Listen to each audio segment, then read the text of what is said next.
Beleza, pessoal? Estamos de volta a mais um vídeo aqui. Alexandre Mendes, amigo policial, lendo a palavra com você. Nós estamos no livro de João, capítulo 2.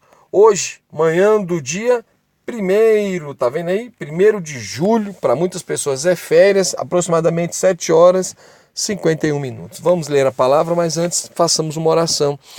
Ó Deus Todo-Poderoso, fala conosco na leitura da Tua Palavra. Pai, ministra sobre nós a Tua Palavra. Manifesta o Teu poder, nos dá a Tua graça. Sê misericordioso conosco, Pai, nos abençoa. Perdoa nossas falhas, os nossos erros, em nome de Jesus. Amém. Vamos então fazer a leitura.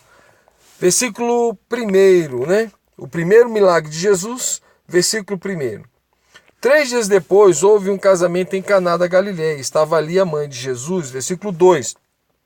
E foi também convidado Jesus e seus discípulos para o casamento. Versículo 3. E, tendo acabado o vinho, a mãe de Jesus lhe disse, eles não têm vinho. Versículo 4. Respondeu-lhe Jesus, mulher, que tenho eu contigo? Ainda não é chegada a minha hora. Disse então sua mãe aos serventes, fazei tudo quanto ele vos disser. Versículo 6. Ora, estavam ali postas 6 taxas de pedra para as purificações dos judeus, e em cada um cabiam 2 ou 3 metretas, de vinho. Versículo 7. Ordenou-lhe Jesus, enchei de água essas talhas, e encheram-nas até em cima. Então lhes disse, tirai agora e levai ao mestre Sala. E eles o fizeram. Versículo 9. Quando o mestre Sala provou a água tornada em vinho, não sabendo de onde era, se bem que o sabiam os serventes que tinham tirado da água, chamou o mestre Sala ao noivo. Versículo 10. E lhe disse, o mestre Sala, a pessoa que estava ali, o mestre de cerimônias, se eu não estou enganado, vai ser essa a função dessa pessoa.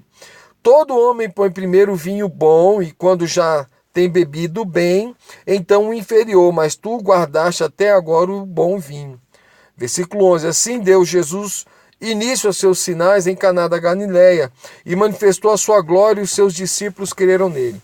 Versículo 11. Vou fazer um parêntese no versículo 11 e volto no versículo 12. Nesse episódio, você vê Jesus em uma cerimônia de casamento, uma festa na casa de alguém, uma festa de casamento, e ali uma passagem até pitoresca. O que acontece é que não havia mais vinho, o que denota que aquela família ela não era tão abastada assim. E a notícia do vinho que já havia acabado chega até Jesus. E ali Jesus transforma a água em vinho. O que eu quero destacar aqui? Muitas pessoas estão consumindo vinho com aquela desculpa esfarrapada. Ah, mas Jesus fez o primeiro milagre dele num casamento. Ah, Deus transformou água em vinho. Ah, Jesus bebia vinho. Ah, não tem problema beber vinho. Não tem problema beber vinho? A Bíblia nos diz em Provérbios que os que se demoram em bebida forte, não fazem boa coisa. Leia depois Provérbios e o que o livro de Provérbios fala sobre a bebida, ok? A Bíblia fala o seguinte, bateram-me e não senti dor, bebi, fiquei com os olhos vermelhos, bateram-me e não senti dor, tornarei a beber. Quando a Bíblia está falando disso, a Bíblia está falando de situações que envolvem a pessoa que bebe. A pessoa que bebe fica ali com os olhos vermelhos, a pessoa que bebe, ela, entre aspas, ela pode até se envolver numa briga, numa confusão, na hora ela não sente nada, e torna a beber. Mas enfim, essa desculpa que o diabo tem colocado na mente das pessoas de que Jesus bebia vinho e de que beber vinho não tem problema, é só uma desculpa esfarrapada para laçar as pessoas. E aí você vê crente bebendo vinho toda semana. Qual a diferença do cara que bebe vinho toda semana pro cara que bebe cerveja toda semana, pro cara que bebe pinga toda semana? Ah, eu tenho certeza que vai ter muitas críticas, mas não há diferença. É tudo a mesma prisão. E o apóstolo Paulo, escrevendo a Tito, ele diz: do que um homem é preso, do mesmo se torna escravo. Se você está preso na bebida, pense bem, será que você está sendo escravizado pelo álcool? Fechando parênteses, versículo 12. Depois disso, desceu a Cafarnaum, ele, sua mãe, seus irmãos, seus discípulos, e ficaram ali não muitos dias. Jesus purifica o templo, versículo 13.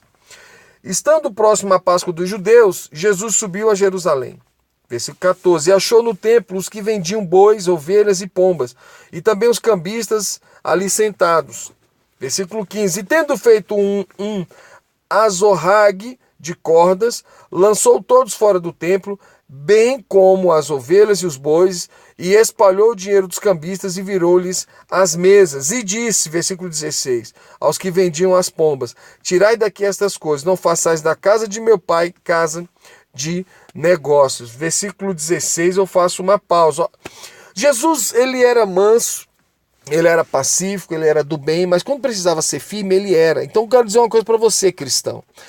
Vai ter momentos na sua vida que você vai ter que ser firme.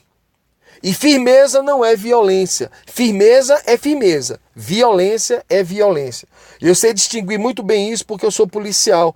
E as pessoas confundem. Muitas vezes as pessoas confundem isso.